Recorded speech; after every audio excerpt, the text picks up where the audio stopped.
अब मैं अपने वरिष्ठ सहयोगी राजीव रंजन का रुख कर लेती हूँ। राजीव, कहीं विरासत की सियासत है तो कहीं अस्तित्व की लड़ाई है। ये तो हम तस्वीरें देख ही रहे हैं। बिहार और महाराष्ट्र इतना इंपॉर्टेंट, ये दोनों राज्य, एक जगह से 40 सीटें तो एक जगह 48 सीटें लोकसभा चुनाव के लिए बेहद महत्वपूर्ण है। और ये बात आप हमेशा बताते रहे हैं, और वहां की सियासत किस तरह से। लेकिन अगर मैं बिहार की आज मैं बात कर लूं, कर्पूरी ठाकुर, जिनका जिक्र आप भी करते रहे हैं, बिहार के बड़े नेता रहे हैं, यह भी कहा जाए कि पिछड़े और अति पिछड़ों के मसीहा रहे हैं कर्पूरी ठाकुर। अब ऐसे में आज वो सभी राजनीतिक दलों का केंद्र बिंदु बन गए हैं। हर कोई उनकी जयंती को एक बड़े स्तर पर मनाने की, धूमधाम से मनाने की तैयारी कर रहा है। तो आज मैं ये समझना चाहूंगी, कर्पूरी ठाकुर, उनका जो वोट बैंक रहा है पिछड़ा अति पिछड़ा, आज ये इतना इंपॉर्टेंट क्यों हो गया है? क्यों फोकस आज सभी दलों का इस वोट बैंक पर है? और साथ ही अगर लोकसभा चुनाव के नजरिए से भी कल की जयंती को सभी राजनीतिक दल मनाना चाह रहे हैं तो ये कितना महत्वपूर्ण होगा?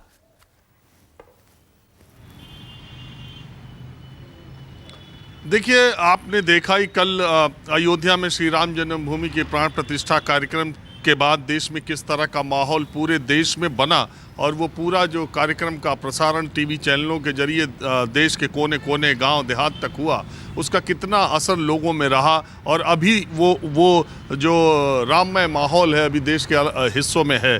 28 जनवरी को जब नीतीश कुमार राष्ट्रीय अध्यक्ष का कार्यभार उन्होंने संभाला था, तब जो जेडीयू की राष्ट्रीय कार्यकारिणी और राष्ट्रीय परिषद की बैठक हुई थी, जिस दिन से 22 जनवरी की डेट डिक्लेयर्ड है, जब से ये तय है कि मुहूर्त 22 जनवरी का है, उसी दिन से इसकी काट के लिए भारतीय जनता पार्टी और बीजेपी के विरोधियों ने इसकी काट क्या हो सकती है, क्योंकि सबको पता है कि इसी प्लेटफॉर्म से बीजेपी अपने चुनाव प्रचार को आगे बढ़ाएगी, अपनी इसी रणनीति को आगे लेते हुए आगे बढ़ाएगी। तो इसकी काट के लिए क्या क्या किया जाए।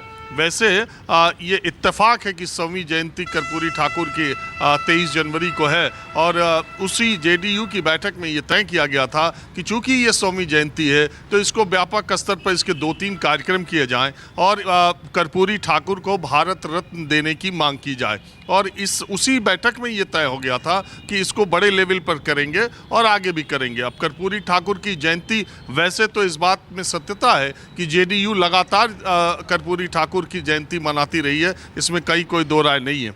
दूसरी बात यह है कि कर्पूरी ठाकुर अपनी समाजवादी विचारधारा पर, उन्होंने सिर्फ आदर्श की बात नहीं है, उनका पूरा जीवन भी सामाजिक न्याय के पुरोधा के तौर पर ही बीता है। वो अपने आदर्शों में, अपने जीवन में, अपने कर्म वचन सब में कर्पूरी ठाकुर एक समाजवादी पुरोधा थे, और इसलिए उन्होंने समाज के पिछड़े, वंचित, शोषितों के लिए काम किया। और कर्पूरी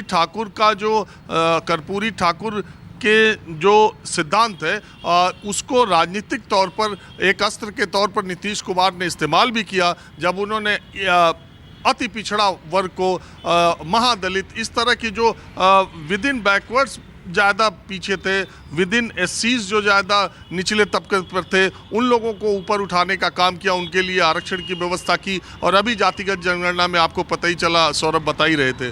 तो नीतीश कुमार की ये राजनीति इसलिए है। देखिए, मैं जो बात कहता हूँ, धर्म की काट इस देश में केवल जाति हो सकती है। तो एक तरफ धर्म का कार्ड खेला जा रहा है, दूसरी तरफ जाति का कार्ड खेलने की पूरी तैयारी है। और ये बात उत्तर प्रदेश और बिहार में बहुत हद तक लागू होती है। पहले भी इतिहास रहा है कि जब इस तरह की लड़ाई हुई है तो धर्म की काट जाति और जाति की काट धर्म के तौर पर सामने आती है। तो ये नीतीश कुमार और आरजेडी का गठबंधन जो है वो इस तरह की बात कर रहा है। अब बीजेपी इसमें पीछे न रह जाए, इसलिए आप देख ही रहे हैं वो भी मैदान अलॉट कर रहे हैं। उस पर विवाद भी है। हालांकि वो कह रहे हैं अगर उनको पटना में मंजूरी नहीं मिली तो वो सड़कों पर जन्मतिथि मनाएंगे कर्पूरी ठाकुर की। जहाँ तक महाराष्ट्र की बात है, महाराष्ट्र में शिवसेना दो फाड़ हो चुकी है, और दोनों जो असली शिवसेना है वो एकनाथ शिंदे के साथ। लेकिन बड़ा सवाल है कि अगर ठाकरे टाइटल नहीं है तो क्या वो असली शिवसेना है? इसका पता चल जाएगा लोकसभा और विधानसभा के चुनाव में, जो इसी साल होने हैं। देखिए, बाला साहब ठाकरे ने निश्चित तौर पर पार्टी को जिस मुकाम पर पहुंचाया था, जो विचारधारा थी, वो उनके कुछ जो ताकतवर शिव सैनिक थे, उनका भी योगदान पार्टी के लिए बहुत इंपॉर्टेंट है। जो एकनाथ शिंदे हैं, इनके जो राजनीतिक गुरु हैं, आनंद दीघे जो उसी थाने से आते हैं, आनंद दीघे ने एक बहुत बड़ा काम एक पिलर के तौर पर बाला साहब के लिए किया था। नारायण राणे ने कोंकण के इलाके में एक बहुत बड़ा काम जो नींव कहते हैं शिवसेना की, नारायण राणे ने एक शिव सैनिक के तौर पर किया था। छगन भुजबल ये वो नाम है, छगन भुजबल, नारायण राणे, आनंद दीघे, ये सब वो नाम है जिन्होंने अपने कंधे पर बाला साहब को के पैरों को रख करके कहिए कि उसकी नींव खड़ी की थी। आज इनमें से कोई ये बड़ा चेहरा जो उसके बेस में, जो उसकी नींव में थे शिवसेना में, वो एक ज़्यादा से ज़्यादा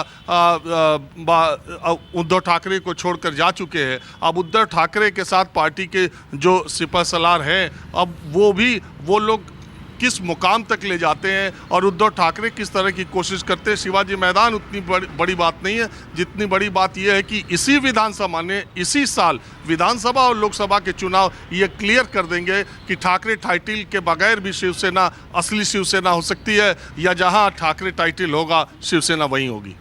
बिल्कुल, बहुत महत्वपूर्ण सवाल यहाँ पर ये खड़े कर रहा है, जिस तरह से महापुरुषों की जो महत्वता इस बार नजर आ रही है, चाहे बिहार की बात कर लें या महाराष्ट्र की बात कर लें। तो